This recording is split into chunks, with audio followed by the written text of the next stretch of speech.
Each day sees a new sort of threat of, let's say, tariffs or changes in regulatory structures, and this makes it difficult. But compliance officers know how to stay steady in this environment. And one of the most important things is to stay steady to your values and principles. Don't overreact. Don't have knee-jerk reactions to what are today's headlines, because tomorrow's might be very different. Global companies face unprecedented risks and challenges in today's economy. To mitigate these legal and economic risks, companies are rapidly embracing and elevating the importance of robust ethics and compliance programs to promote positive corporate citizenship. On Corruption, Crime, and Compliance, you'll hear from industry leaders and insiders about how to create effective ethics and compliance programs that will mitigate risks and maximize financial performance. Here's your host, Michael Volkov. Hello, everyone. Michael Volkov with Corruption, Crime, and Compliance, back for a new episode. Sorry, we've had several weeks of just repeat episodes. Now we're back to full-time and to continuing with new content. Today's episode, we're going to talk about 5 strategies to mitigate a new risk environment. Legal and compliance officers, as we know, are used to adjustments and continuous improvement of their compliance programs.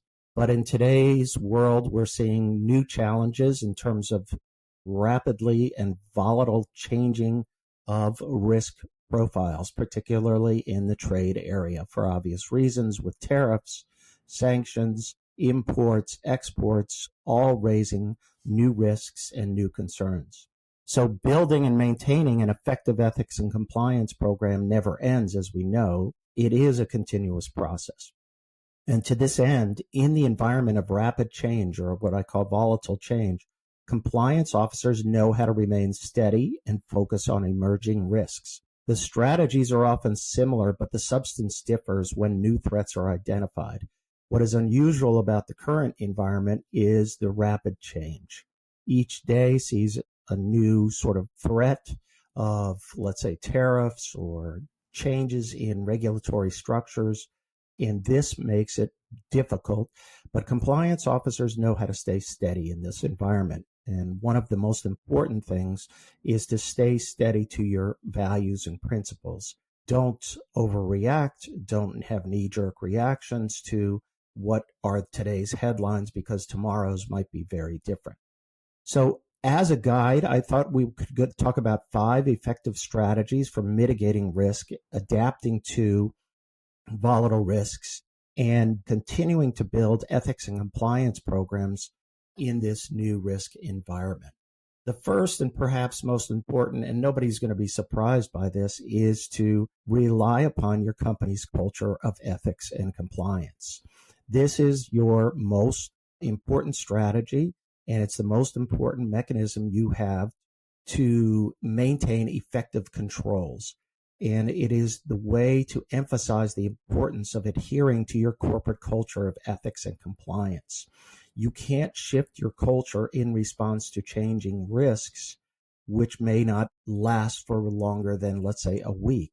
What's more important is to reinforce and reemphasize your corporate culture of ethics and compliance and your values and principles for how you operate as a business and an organization, and how you treat each other within that context. A company's corporate culture is its most important and tangible asset, and reinforcing this message is critical. If a company needs to assess its culture, now is the time more than ever. Now is the time not to, let's say, overreact to the current risk environment, but now's the time to focus on your core culture principles. Once completed, that assessment will provide an important foundation for enhancement, monitoring, and mitigation. Employees will embrace this initiative as a source of stability during a time of uncertainty and change and economic dislocation, which appears to be occurring. So all of this is, again, double down on your company's culture of ethics.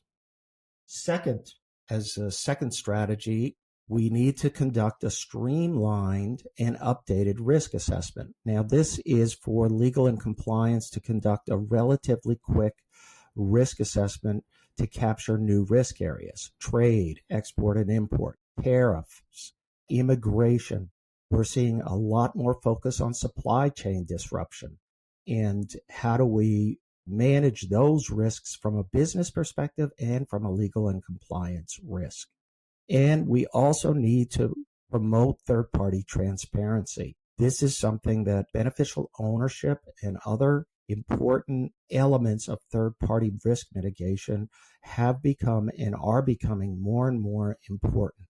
As the Trump administration implements sanctions and tariffs, legal and compliance has to adjust relative risk priorities to ensure proper focus on changing risks. So, for example, with the focus now on foreign terrorist organizations and cartel prohibitions, the stakes are very high. If there is indirect interactions or indirect payments or indirect interactions and relationships with foreign terrorist organizations or cartels, what that means is it's more important than ever to understand your supply chain, who you're dealing with, who owns the various elements, the companies that you are dealing with. The same goes for the distribution side, where you have to understand where your products are going to.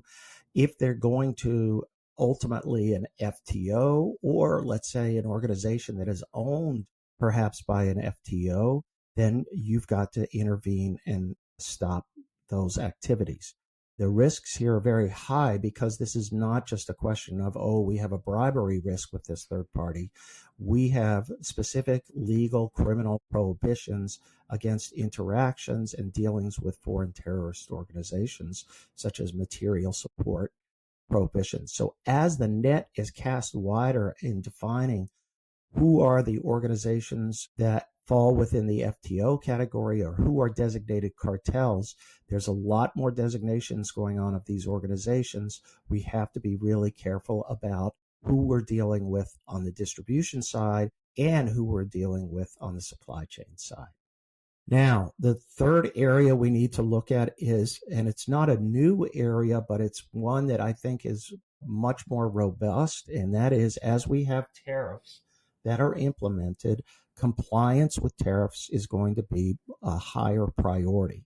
And this depends obviously on the company's trade profile. Legal and compliance has to assemble and develop tariff compliance expertise.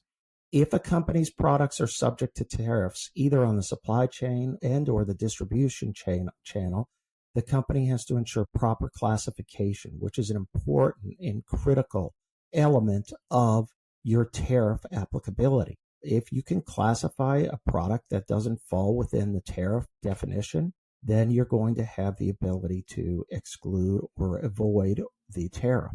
However, there are really difficult issues that can come up under the classification scheme, and they are complex. In addition, you have to look at the scope of the tariff. In other words, how many layers. It's not just simply the import of an item that's subject to a tariff, and that's the only time that it gets tagged with a tariff, let's say surcharge. It also can continue into your distribution chain, into your manufacturing process, and it can continue beyond just the first step of bringing a product import into the country. Now, there also are legitimate tariff minimization strategies that can be used and potential exclusions which might be available, although the administration is trying to tighten some of those up. And other issues can come up as they arise with regard to specific tariffs. U.S. Customs and Border Patrol has been charged with aggressive enforcement of tariffs. There are going to be economic incentives to circumvent tariffs, and there may be economic incentives for your, let's say, third parties to circumvent tariffs, and we're going to have to be mindful as to maintaining compliance and maintaining a resolute focus in this area. So tariff compliance should be a new area and one that we should become more robust in. Now, going back to some of my broken record strategies, one is sanctions and export controls. And I'm sorry to sound like a broken record, but trade compliance now extends beyond tariffs and we're seeing a prelude to more robust sanctions and export controls enforcement. Regulators from both the Treasury Department and the Commerce Department have warned that penalties will increase and that we will see more aggressive enforcement. Regulators have promised these stiff penalties for companies that violate sanctions and export controls. And the Trump administration is planning to focus on primary targets such as China and Iran and employ aggressive use of secondary sanctions against any entities that deal with China and deal with Iran in violation of U.S. sanctions. Until the Russia-Ukraine war is resolved, Russian sanctions are likely to stay in place. Once lifted, companies are going to have to adjust to a new reality of global trade, elevating potential activity with Russia while reducing trade activities with China. But keep in mind, no matter how they're modified, the Russia-Ukraine sanctions are going to be complex. They're going to remain complex. It's hard to remove layer after layer of those sanctions and export controls without carefully understanding what remains, what has to still be dealt with, and what kind of relief was actually granted.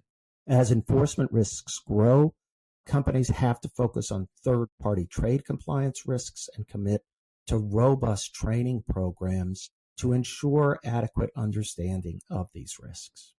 And finally, let me repeat yet another, but you're not going to be surprised, risk, which is third-party risk adjustments.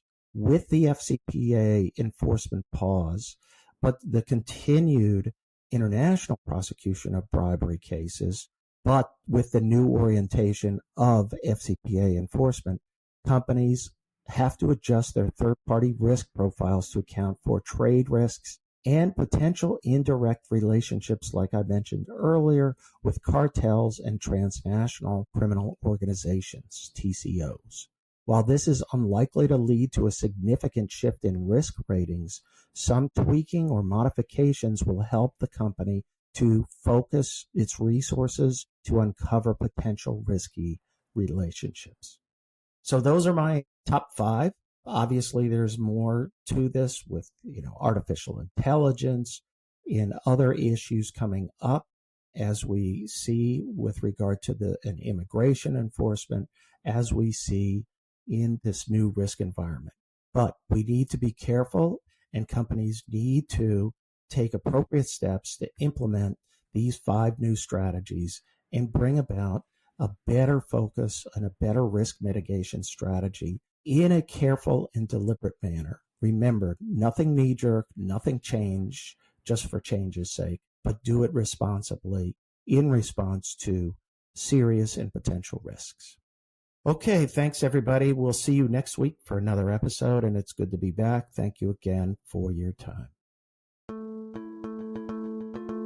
If you enjoyed this episode, the best way to support the show is by subscribing on your favorite listening platform. To learn more and connect with Michael Volkov, go to volkovlaw.com.